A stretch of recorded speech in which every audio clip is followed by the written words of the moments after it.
NFL now, draft day is creeping closer. Plenty of talent out there for the Birds to pluck from the college tree. And this year, Ray Rhodes is getting plenty of help from guys like Bryan Broaddus. He's a scout that was brought in from Green Bay and help in the war room in a week from Saturday. And we do have a lot of needs. All you cover our football team, you go watch the games, you know what we need. The fans know what we need. I mean, it's no mystery. I think through the draft that we can help this team. I think it's a sense of urgency in every draft you have, whether it's your first draft or your fourth draft. But it's a sense of urgency draft time anyway, because this is how you build your football team, and you want to get some guys that can make a contribution. All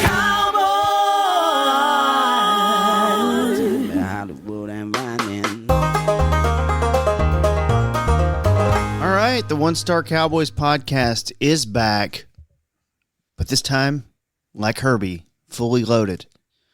I'm Kevin Turner. We have John Machota, Saad Youssef, and Kent Garrison, the usual four. But we're adding a player to our group this week on Masters Week. Bryan Broaddus is going to knock him around with us for the next hour. Bryan, hello and welcome. Well, thank you. Happy National Beast Day, as they say in the athletic world, right? All those things. Day. Yeah, I imagine the downloads and subscriptions are up today. I imagine so. But no, it's great to be with you guys. Thank you so much for having me on board. I kind of feel like in this Masters group, I'm kind of like DJ Singh or Fred Couples. I'm just trying to make the cut. While the stars are out there shooting low numbers. I'm just trying to get to the weekend. How about that? No, I like that. Okay, who are they taking at 12, Bryan? Just tell us now. Let's get this over with. I think they're going to take Tet McMillan. Or they're going to take Golden from Texas. I think they're hunting these wide receivers. When you look at, I think on their board, on their stack, this is just if you look at maybe who they've the visits and stuff, and it's not always 30 visits. 30 visits tell you some stories.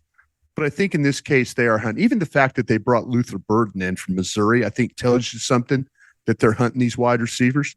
So I'm going to say that Tet McMillan is going to be the pick there at 12, just right now. But I think there's probably a couple of different ways you could go. I think on the defensive side of the ball, we need to see what happens with Will Johnson at Michigan. We need to see what happens with Mykel Williams at Georgia as end. I think even the fact that they brought in Banks from Texas could tell you a little story. He's the one guy on that of the names of the 18 or so names that we have. Unless you count Mimbao from Missouri as a guy that, and I don't think that Mimbao was going to be there at 12. But stranger things have happened, but I think they're kind of protecting themselves on a couple of different levels. But my pick right now would be Tet McMillan. If you had to say, okay, lunch is on the line, who are you going to pick? That's who I would take. When you look at what they've done this offseason with the trades and free agency signings, the fact that there is a new head coach, it is an offensive coach in Brian Schottenheimer. Mm-hmm.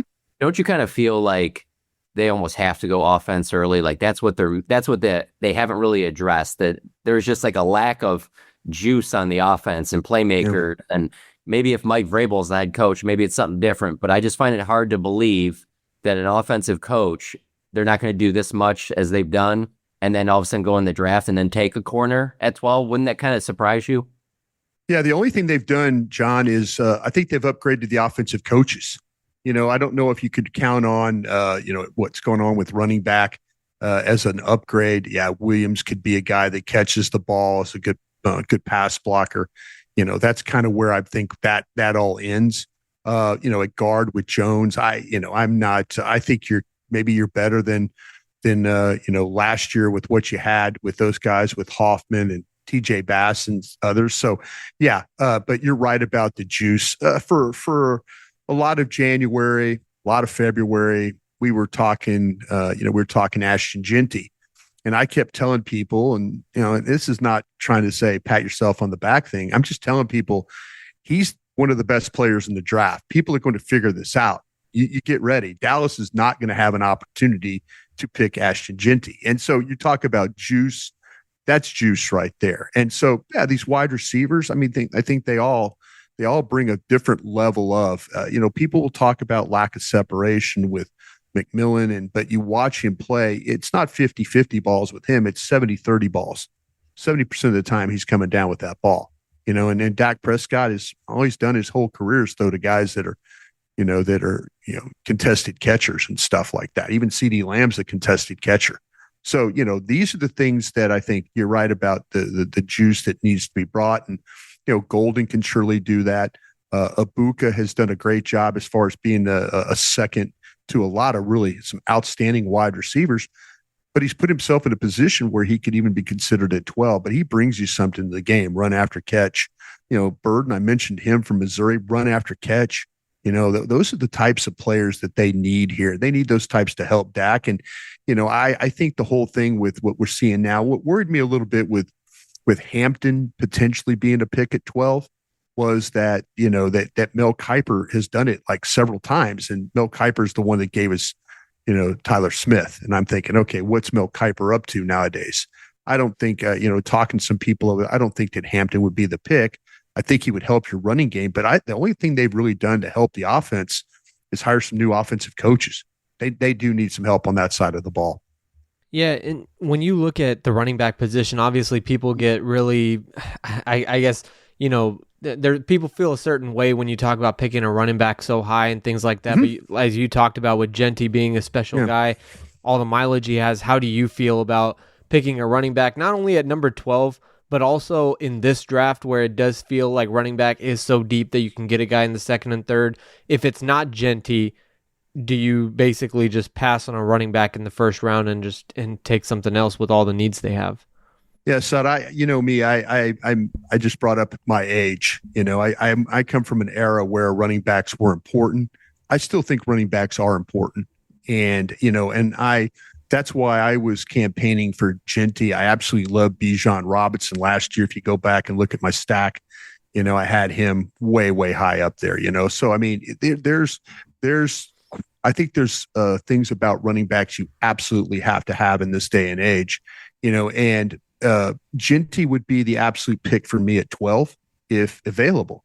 But I do have Johnson from Iowa, Hampton from North Carolina, and then Henderson from Ohio State as my second round guys. So to me, that's more like 44. Now, we could get in a situation where I'm going to have to go into the third round if I want to grab a back. You mentioned the depth of the running back class. It is. It's historically large, and you can get every type of running back you want. You can get the catcher. You could get the guy who's you could get the blocker catcher. You could get the runner catcher. You could all different shapes and sizes with the physicality they play with the elusiveness they have. I would be real careful here. I would be real careful. I'm the Cowboys, and I think there's going to be a little bit of a sense of urgency. We saw last year where they said, well, this guy's not better than Rico Dowdle. Well, this guy's not better than Rico Dowdle. Then all of a sudden you're dropping down and passing running backs, and now you're in a situation where, you are who you are. And, so if I'm Dallas, even with the depth of this draft and no fourth round pick as we currently sit, I'm not selecting a running back. I'm trying my damnedest to get one in the first, second, or third round. And I mean, first round being Ashton Genty if he was there. Now the second round, or the third round, I'm not interested in waiting till the fifth round, even though I think there's some depth at this draft. I'm trying to find a guy that I could use as that every down kind of that workhorse back. And I think that kind of stops in the third round. There's some other traits with the guys I have in the fourth and fifth round, but there could be a run on these running backs and Dallas could miss out on that run. And I think that's the one position right now that we're all kind of looking at and saying they really don't have anything going there. Their running game is not any better. The only reason it's better is because they potentially hired a couple of coaches who can make it better. That reminds me a lot of the 2015 year. Now I'm showing my age, but that was the year where they were sitting there in the third round, kind of thought they had a bunch of names of guys they liked: David Johnson, Duke Johnson, Tevin Coleman. And then the big run on runners went. And because they had a good year in 2014, they were picking late in round 3. That might not be a problem this year, but late in round 3. And that was the infamous Chaz Green draft. But we were sitting there going, they're going to take a running back, one of these guys, and then all of these guys they like just went. So, that's what kind of talking about if the run goes. But I think it could be an interesting thing if they go like wide receiver, running back, 1, 2, or vice versa. Can I go back to what you said first though on McMillan? Sure. And you mentioned Matthew Golden as well. Yeah. How close is that to you? How close is Golden to McMillan? Yeah. To me, it's not that close, but I haven't watched every game. So but I'm very intrigued by McMillan, and Golden to me would be disappointing at 12. It's funny you say that, KT, because the way I have it, and I generally look at what I think they would do. Now, we put together, because we all do the work, we all put together our own ideas of who, and the selfish side of us want them to take our guys. Trust me, it's so much easier sitting there for 3 days working on a draft and talk about, man, I love this pick. I love this pick. I love this pick. It's a lot easier to work the draft that way. My board currently sits where I have now, I have Hunter as a wide receiver. I'm not one of these guys that has him in both spots. I think Hunter as a wide receiver will be his best position. I think if Hunter works full time at wide receiver, he will be outstanding in this league. So I'm kind of eliminating Hunter because I think he's going to be gone. But then it turns into McMillan. I then have Luther Burden from Missouri. I then have Ibuka from Ohio State. Those are my first round guys. And then on my stack, that's 50. I have 15 first round grades.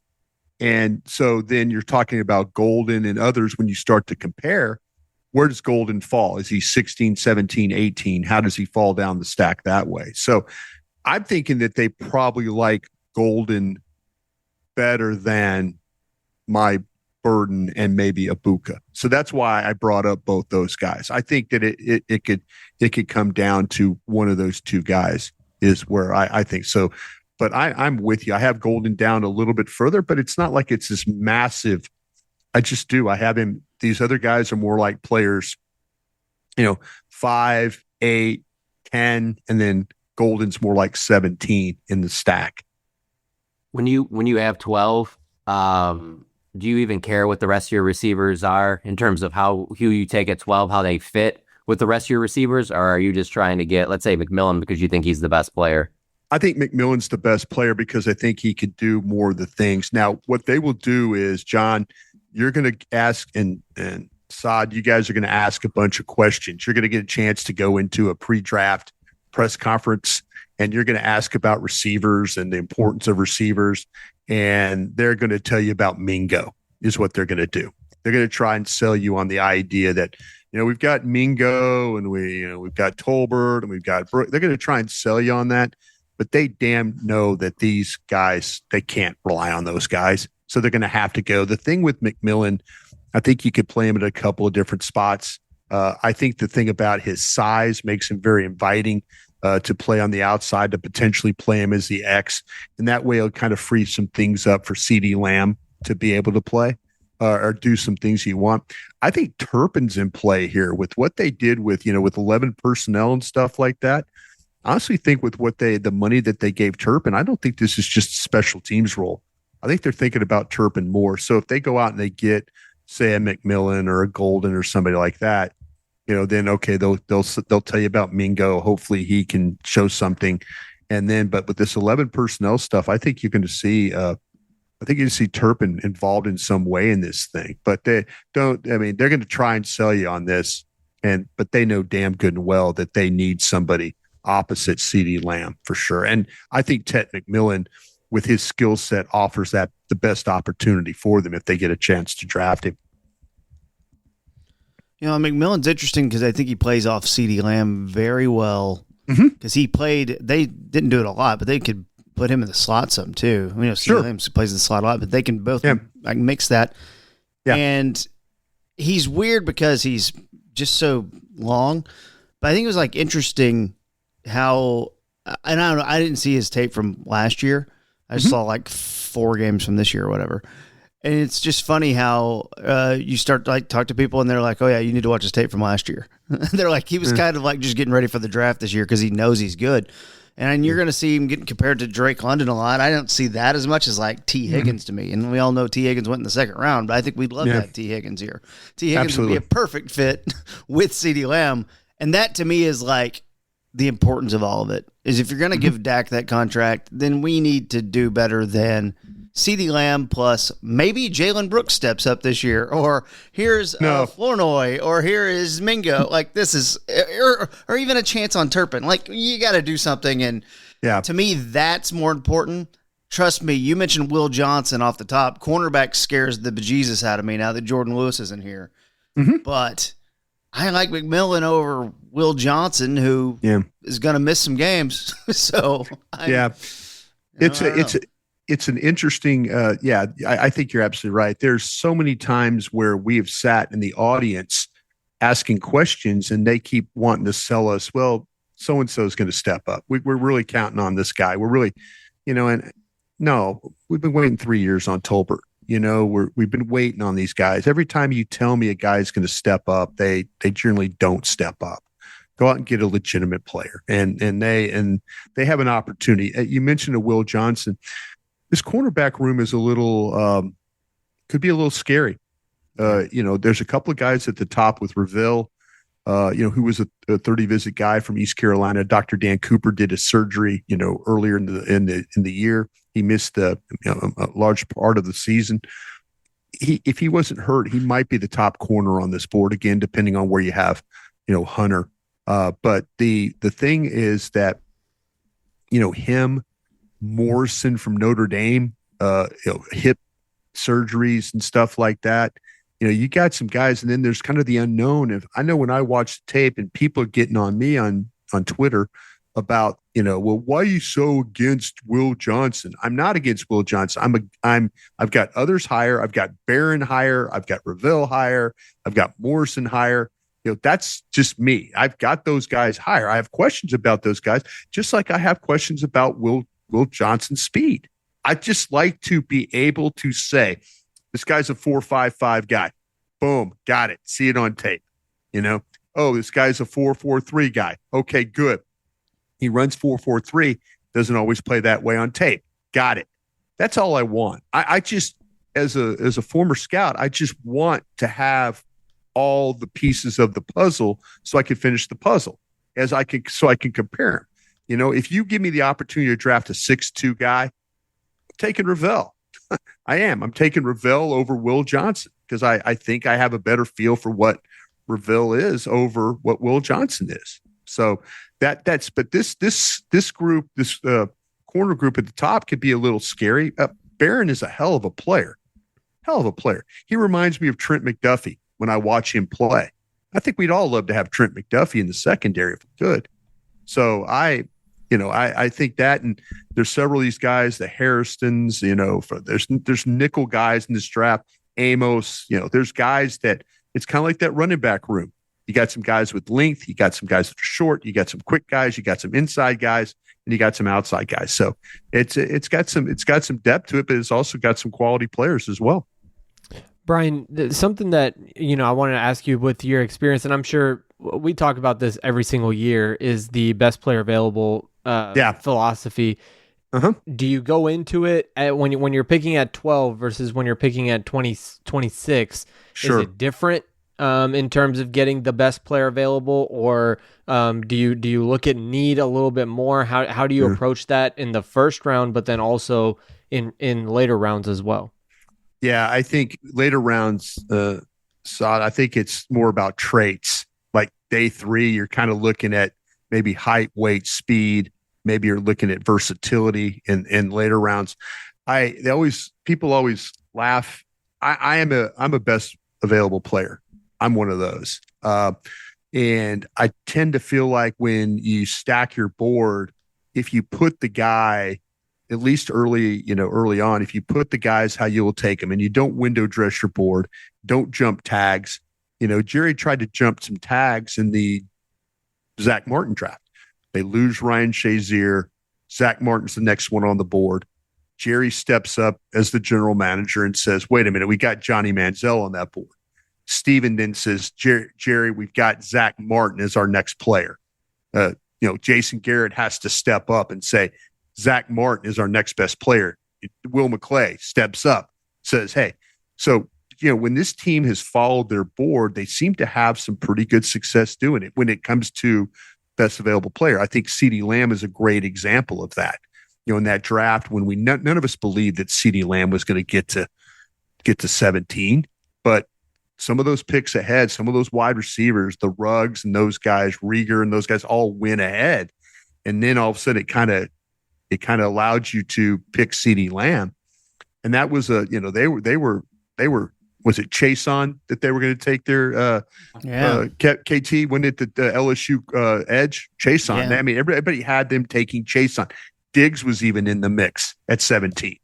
They were trying, well, Diggs, if we get wiped out, we can take Diggs. Okay. Well, sure enough, here we are. And, they said, wait a minute, sixth best players on that board right now. What are we doing here? Let's just take him. Let's go. Maybe we don't need a wide receiver. Let's take him and we'll move on. So I think to answer your question, people will say best available player within need is what a lot of people will say. I'm kind of just stack your board. And if that player's there, take that player. Because then, now hey, in our heart of hearts, we did the right thing. This is a guy as an organization we absolutely loved. We all put this player at that spot, and we would take him at that spot. And then you move on from your draft from there. But we've seen some need drafts that just have not. I think the Taco draft was a need draft. They didn't feel like, the defensive ends if they came back around. But, we could say hindsight now in the Taco situation because they were picking so late. But yeah, I'm always the best available player guy. I wanted to run this one by you because I thought this was an interesting comment from Steven last week at the league meeting. So he's speaking highly of them adding Fowler to the mix with and Sam Williams and Micah. But his exact quote was, he added at the end, if the right guy is there in the draft, we'll certainly entertain a pass rusher at any point. And so the reason why I'm bringing this up is, let's say McMillan's gone. And I think it's pretty safe to say we don't expect an Abdul Carter to fall there. Is there, out of any of those other edge rushers, the Jalen Walker, Shamar Stewart, Mike Green type guys, is there an edge rusher there that could be there at 12 where you're like, well, no, that kind of makes sense? Yeah, I really do like Mike Green from Marshall. And that's me liking Mike Green. And I don't view Mykel Williams as a pass rusher. Not at this point in time, but if you were now Walker, to me makes a lot of sense. I'm going to play Walker. I think Walker's an off-ball linebacker myself. I know there's some people that have him some edge. I was curious because of his weight and his size. I mean, he's a good-looking kid physically, but I had some questions about if he was an every down edge, would you completely wear him down to where he wouldn't be as effective? And I was kind of thinking that maybe play him as an inside linebacker, but then a situational pass rusher, kind of like what you do with Micah, until you get a feel. Start him out at linebacker, but don't play him as an every down edge. So I put him at inside linebacker. If they were to think of him as an edge, then they'd obviously have a plan for him. But I kind of feel like you got to be careful with him, at least for the first year, and then kind of figure those things out. But I would take him as like they took Micah. Take him as the off-ball linebacker, let him play, and then work him as an edge as necessary, because he is very effective doing that. But if you wanted just a pure pass rusher, Mike Green's that guy for me. That's the guy I would select. And I don't have a problem taking Mike Green because I have Mike Green underneath Abdul Carter on the 15 players that I've talked to you about, or my first round grades. Mike Green's one of those guys. 17 sacks last year from Mike Green. Yeah, from Virginia. People talk about Marshall and all that, and that the program and stuff. But yeah, I also remind people that Walter Payton went to school at Jackson State and Jerry Rice at Mississippi Valley. If the player he can ended play up at Marshall, right, because of some stuff. Yeah. He had there's some things. I'll tell you the pass rusher they visited that's interesting is Pierce from Tennessee, because that's a guy that's got the juice that doesn't really play the run particularly well right now.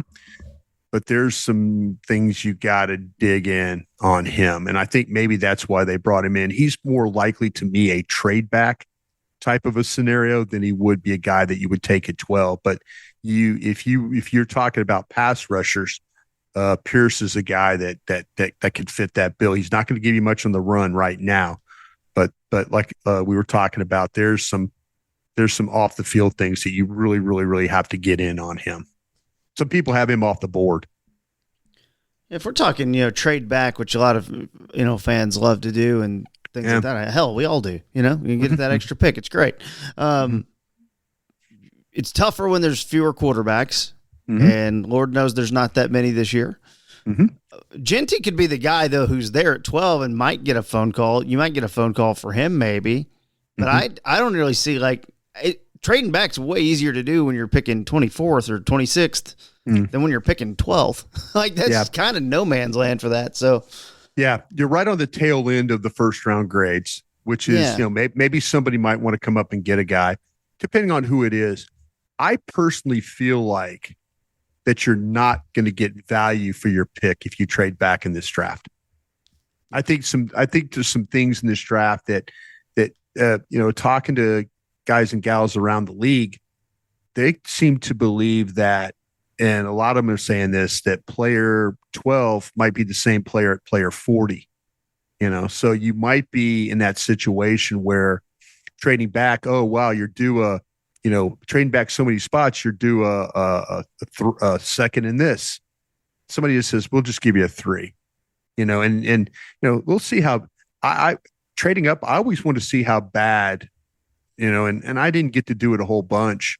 The one draft I ran in Philadelphia, but I always wanted to see how bad, just to call somebody, see how bad they really wanted to trade out of their pick.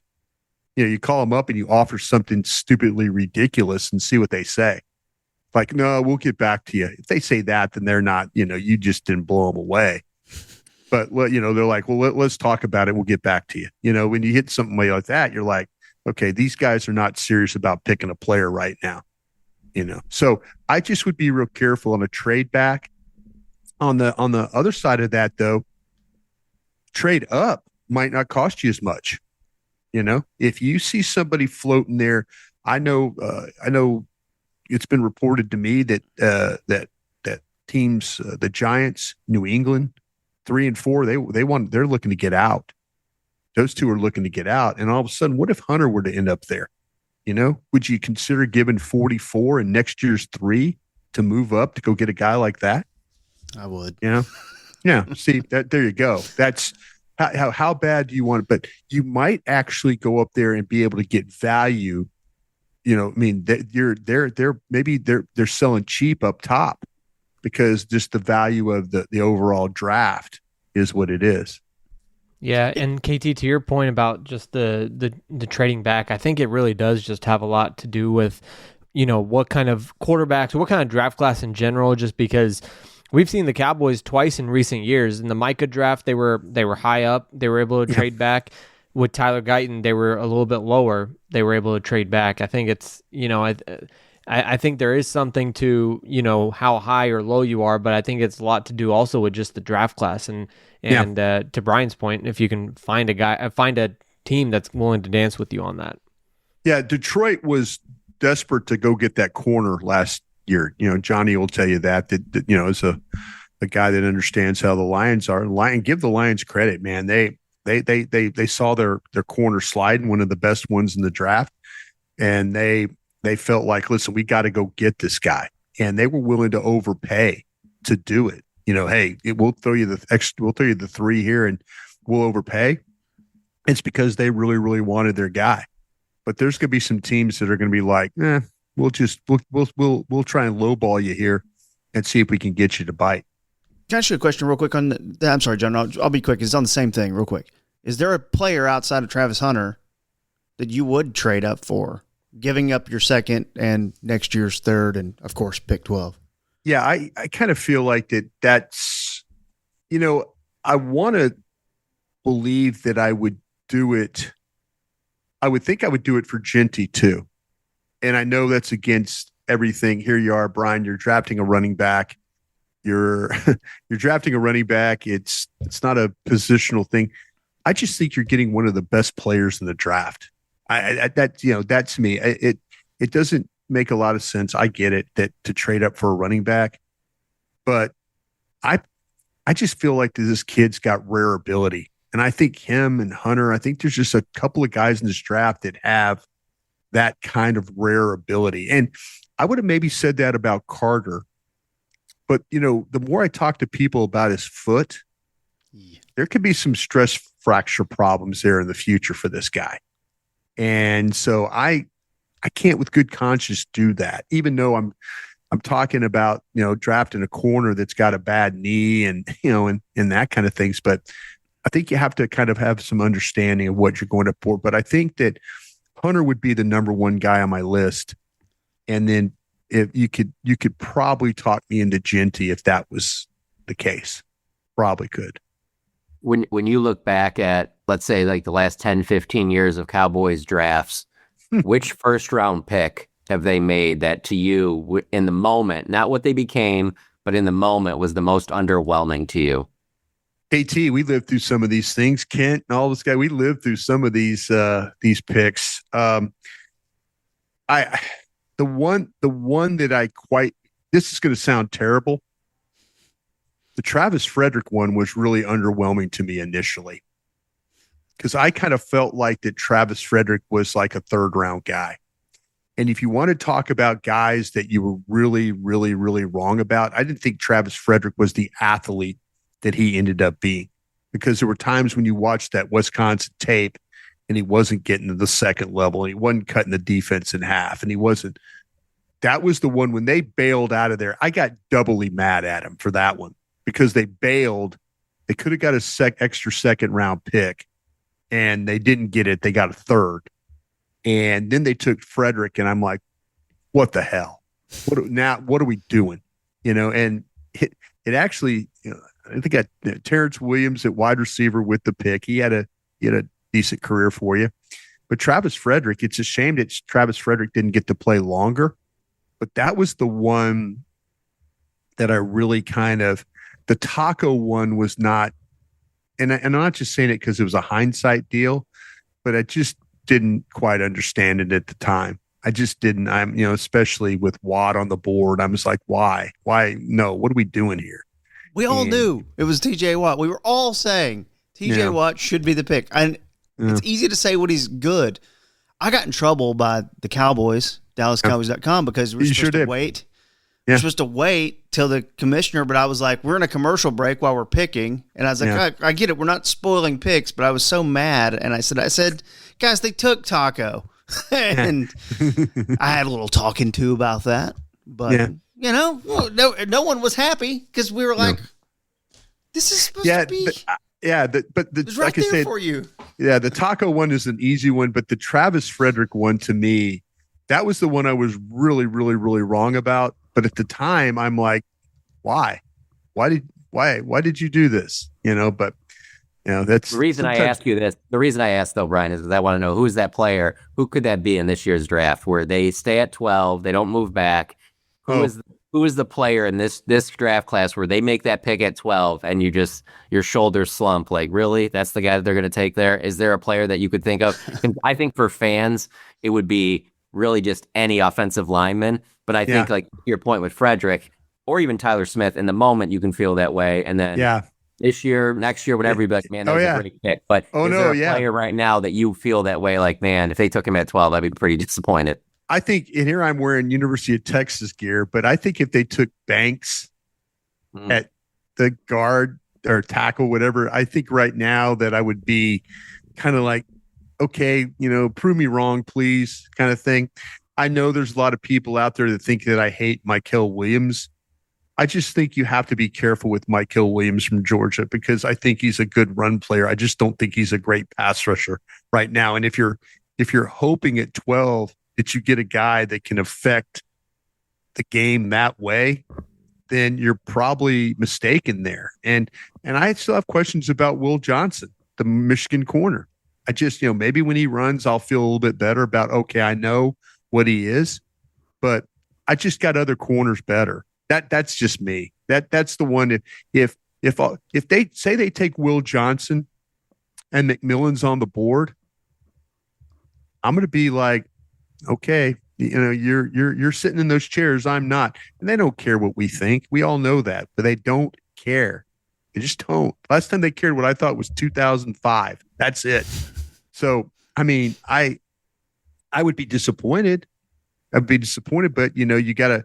There was a time where you're like, oh yeah, we trust Will, trust the draft, trust Will, trust the draft.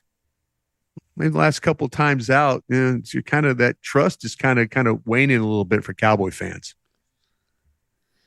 And because they don't do much in free agency, it's more important too. So, they were better. They were better this year. They were better this year. They were. I mean, we kicked them in the. I kick them a lot for that, and they always tell us they're 24/7 draft kind of guys or player personnel guys. And you're really not. What Philadelphia Eagles does, that's 24/7. That's trades. That's free agency. That's drafting. When you're just one of the three, you're not 24/7. And to their credit, they went out and they signed some. I feel like they upgraded a couple spots actually with some of the free agent signings, and they made some trades, and so they acted like a real player personnel department this time around. So when you kick them, you kick them. You have to give them a little credit for doing what they felt like was necessary to do. Where do you think they're better? What spots are you talking about? I think when you add Fowler back to the mix, I think they got better at pass. Now, what they tried to do, I think, is they tried to balance things. Fowler, if you watch Fowler with the Commanders, did play the run a little bit better than where he has in the past. And he's you could see him as a starter where he's been kind of a rotational player. But I think Fowler helps him there. I actually feel like that Turner playing the end is going to help him. I think that might be an upgrade over what you had with Golston. Now, Golston, you could kick inside and play some tackle stuff. But Turner, I think, can play the run very well with the length and stuff that he has. So I really like that. I like the linebacker that they got, Sanborn, from the Bears. I think that's a young guy that knows how to work around blocks, how to get in on tackles. He's a physical player, So I was impressed with that. I didn't think they upgraded at running back. I think they stayed the same or maybe got a little worse.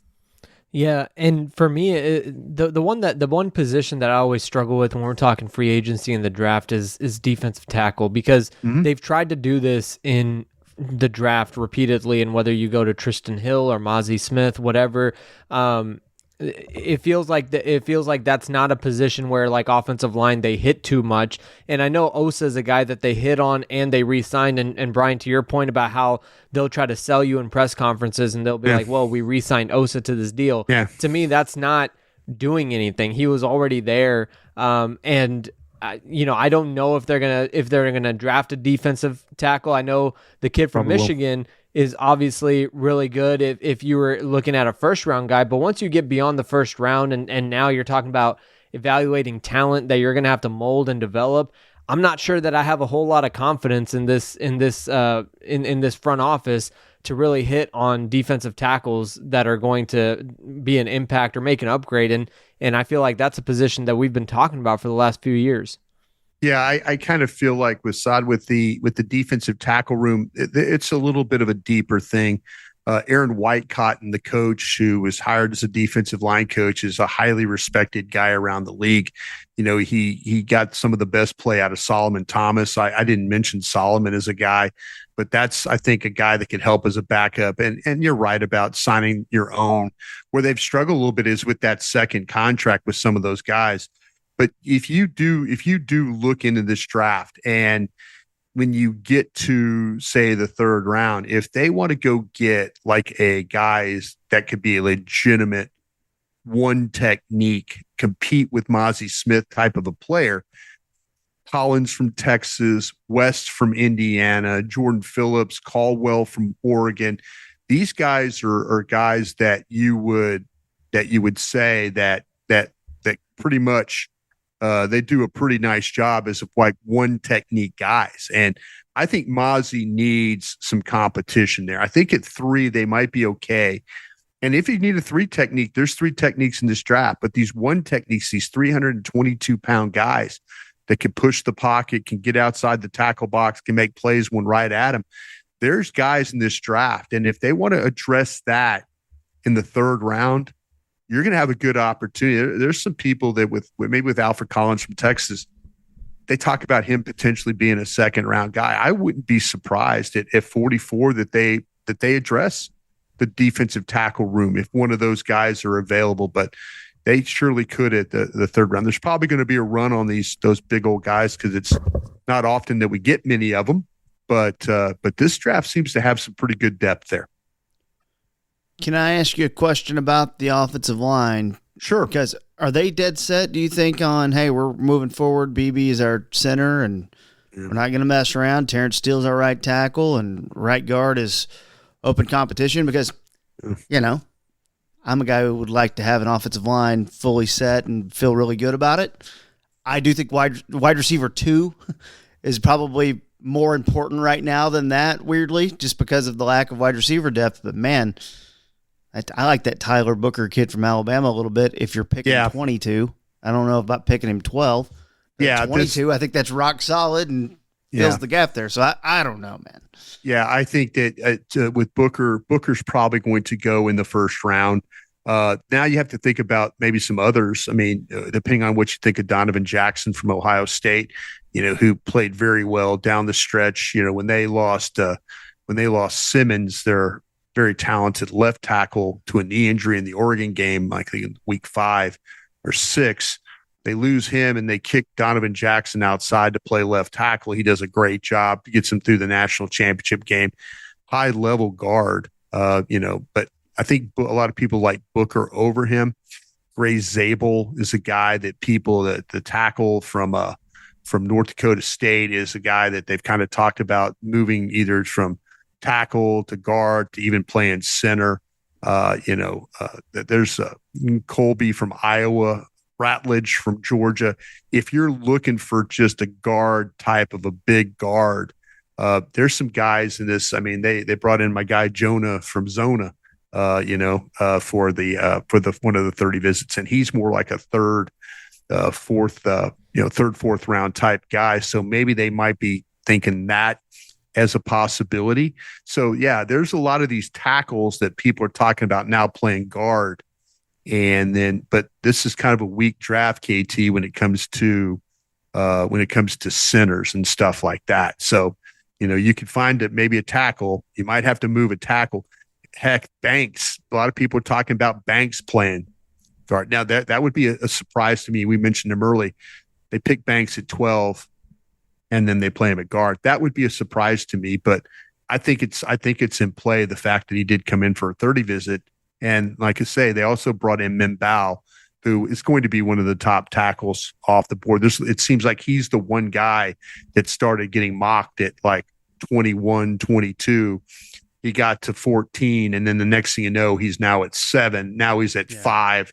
Now he's getting picked by New England at 4. That seems to be the media scouts are now catching up that this guy. And you talk to people at Missouri, they're like, man, this guy is a super talented guy. Will remind you of a young Tyron Smith with the athletic ability he has. He doesn't have the temperament that a Tyron Smith has. He's a guy that plays with a very calm demeanor.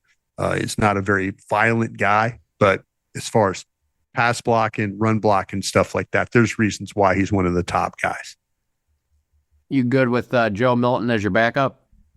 I am. I actually am. And I say it in this way because I think we've all seen what you get with Cooper Rush. And, Cooper Rush won his share of games. Good for him. I mean, he won a lot more games than I thought he would ever win playing in the league. But, good for him. The thing that I like about Joe Milton, and this is my hope as a guy that, I cover the team, but, deep down inside being from Dallas, Cowboy fan, that kind of thing.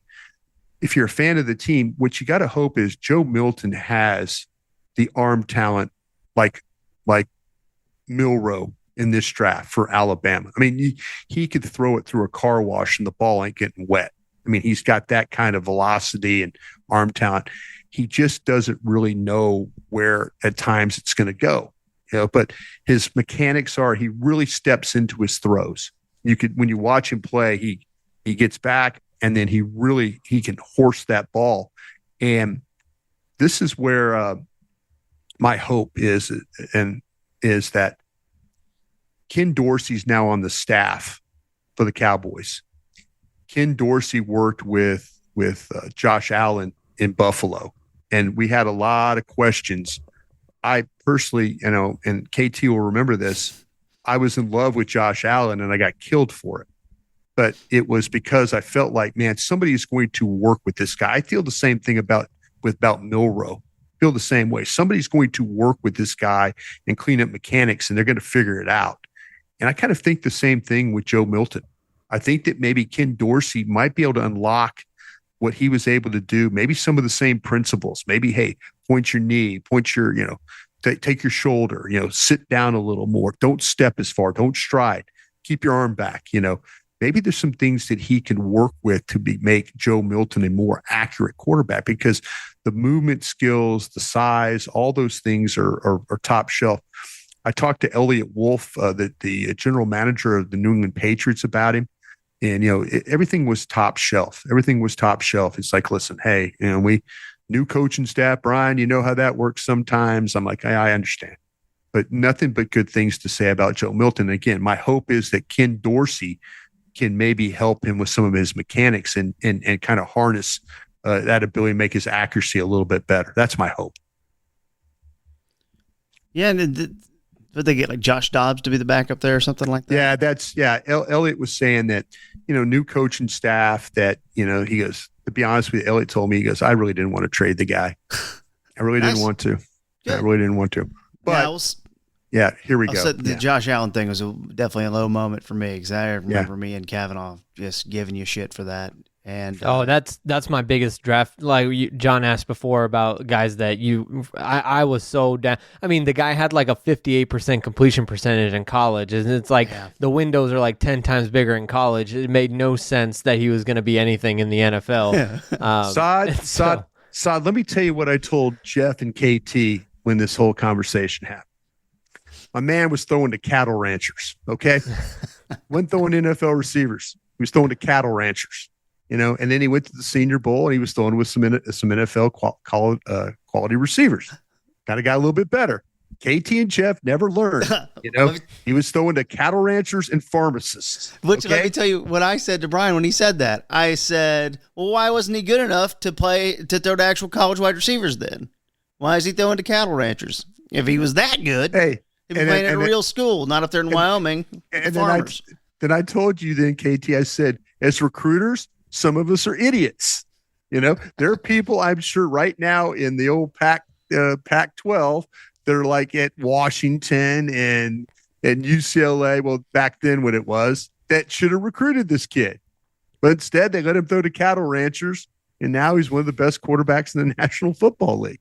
Just take the loss, wear it. It's okay. It's all right. Yeah, I've had a few of those. Blake Bortles was my guy that way. I was a big Josh Rosen fan. Yeah, me too. We all were. We all kind of liked him. Liked that he had the hot tub in the dorm room. We liked everything about the guy. Ryan, how do you feel about the Brian Schottenheimer hire at the time, and then how do you feel about it right now, or has it not changed? Same deal. Yeah, I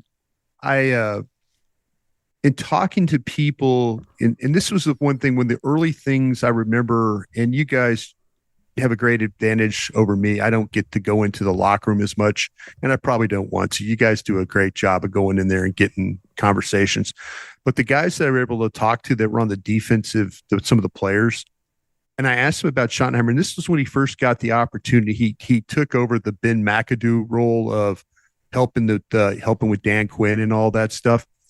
And I remember talking to some defensive players about him. I'm like, hey, what's Schotty's situation? And they're like, damn, Brian, Schotty wears us out. He wears us out. And I mean, and I go in a bad way. And he go, no, man. It's like he is always in our ear about, hey, now watch this. When I get in this formation, watch this. He was always doing everything in his power to try and help in a support role of going in there and coaching guys up and making sure that, hey, I'm not the offensive coordinator here. I'm not the quarterback coach. I'm not even position coach. I'm not anything. I'm just a guy here trying to help. And those defensive players said he did more for them in that season when it came to helping with prep. So he's well liked. He's well liked, and I think that's important. But you also got to get guys to play hard for you. You got to make sure of that. And I think the one thing with Shotty that I like is because I remember his dad. I had a great pleasure of meeting his dad, John Snyder, my former intern in Green Bay, worked with him with the Commanders in the late 90s, when he was the head coach there. And, I got to meet him and stuff, and I've had the utmost respect for his dad. And if he's half as good as coach as his dad, he'll be fine. But I think he relates to the players. I think he has an idea of what he wants to do. I think one of the big advantages is he saw some of the failures that Mike McCarthy had along the way. And I think that kind of helps that, hey, I'm not going to make the same mistake. I think the biggest thing that I really appreciate about him, he didn't hire his buddies.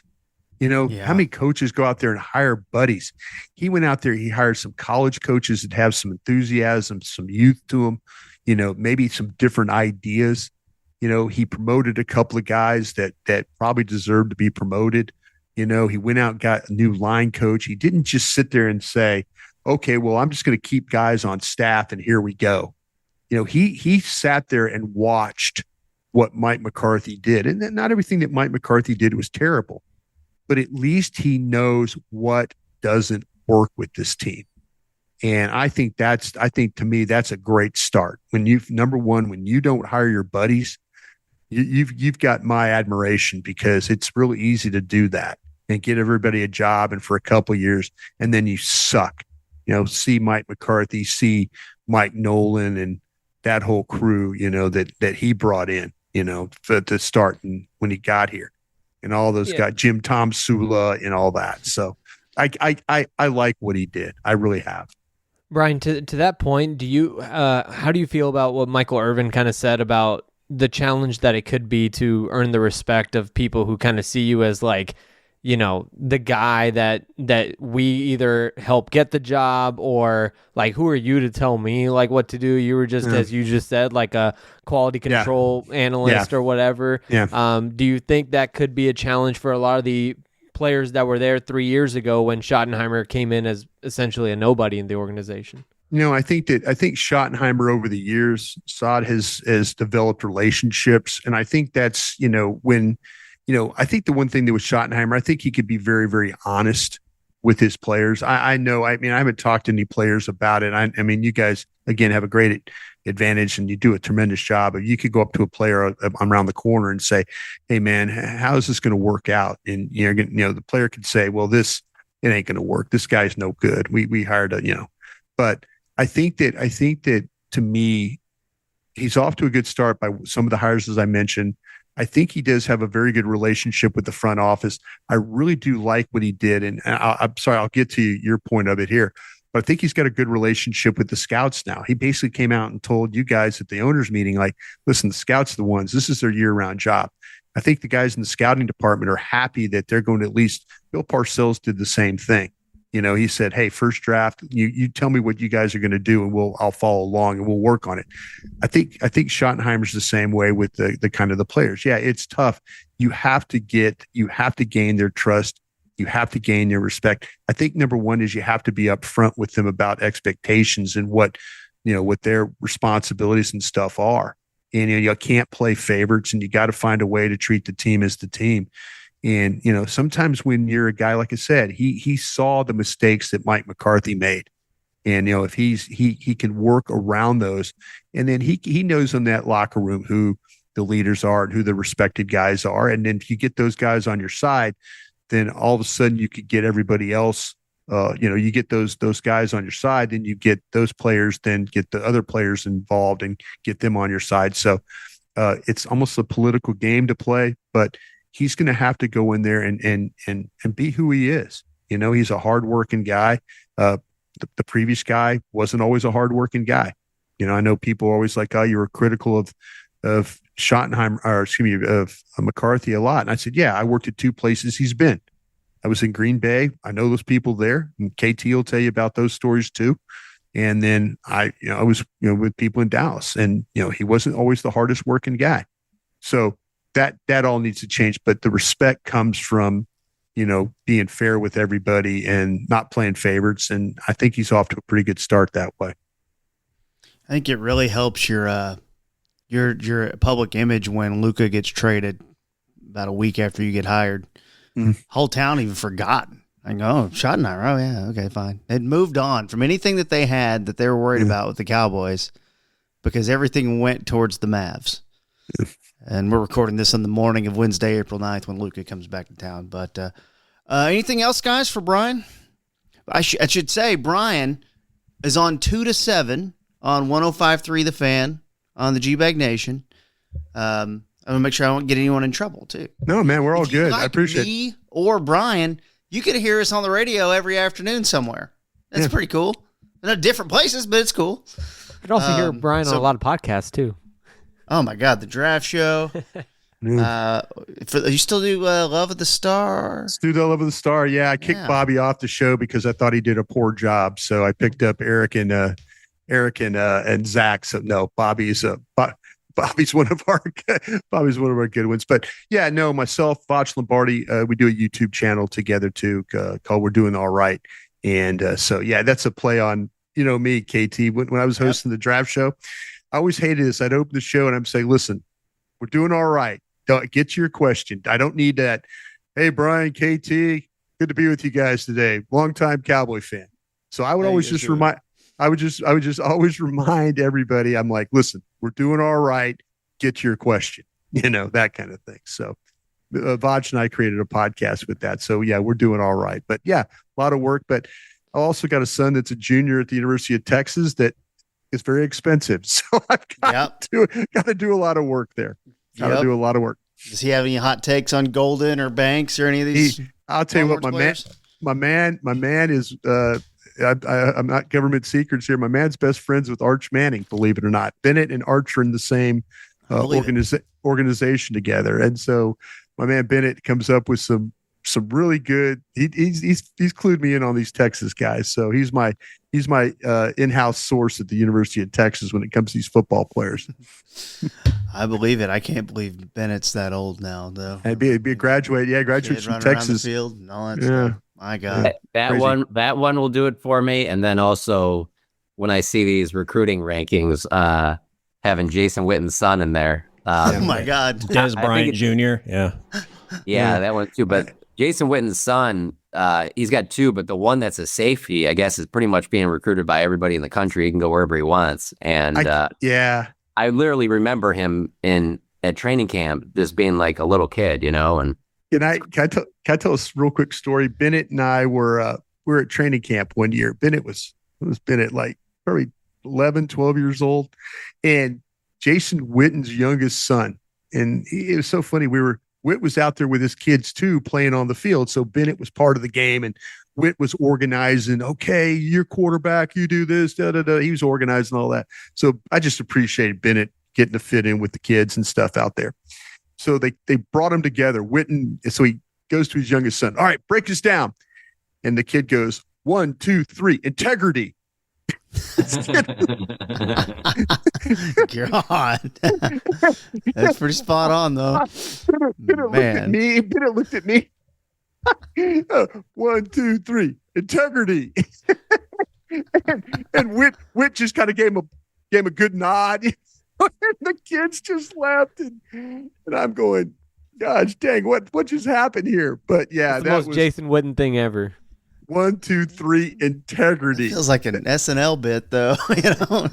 God, but that's Witt, and that's his kids, and there's no question to why Witten's successful and why his kids are successful. It's 1, 2, 3, integrity is what we're doing. Well, Brian, thank you so much for joining us. Thank you, guys. We are 15 days away, and we'll see what happens. And thank you for the insight. All our fans are gonna love it. They probably already follow you at all the places anyways. Make sure you're also following Saad and John and their content over at The Athletic. They've got some stuff up for you already this week, You know these guys. You know how they roll, and there'll be more to come. And Kent Garrison, Mad About Movies podcast as well. Oh, how about that? We'll be back next week. We'll also we'll talk a little draft. We'll do our yearly. We'll do like a 3-round mock. We usually take 3, so we'll do that. We'll each take 3, and then I just kind of try to have a couple different looks at how this thing's going to play out. And if anything emergency happens, we'll be back with an emergency podcast as well. Follow the Discord server too, and you can leave us a nice review on the podcast and share it around if you'd like. That helps us. We always like that. Sharing is caring. For Saad, John, Brian, and Kent, 1, 2, 3, integrity. Integrity. Integrity.